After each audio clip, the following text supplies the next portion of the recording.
গুরুত্বপূর্ণ পদক্ষেপে সহযোদ্ধার মতো ভূমিকায় থাকার কাজগুলো করেছিল বাংলাদেশ ইসলামী ছাত্র শিবির। আজকে আমার সামনে আমার যারা সহযোদ্ধারা রয়েছেন তাদেরকে আমরা প্রত্যক্ষ এবং পরোক্ষভাবে পেয়েছি।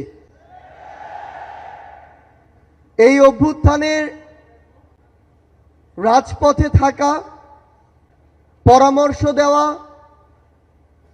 গুরুত্বপূর্ণ পদক্ষেপে সহযোদ্ধার মতো ভূমিকায় থাকার কাজগুলো করেছিল বাংলাদেশ ইসলামী ছাত্র শিবির। আমরা আমাদের জায়গা থেকে স্পষ্ট একটি জিনিস বলতে চাই যে কেউ কোনোদিন কোনো সত্যকে চাপিয়ে রাখতে পারে না। সত্য প্রকাশিত হওয়ার সময়ের শুধু অপেক্ষা। এই ফ্যাসিস্ট বিরোধী যে এক বিপ্লব, এই বিপ্লবে আমার সামনে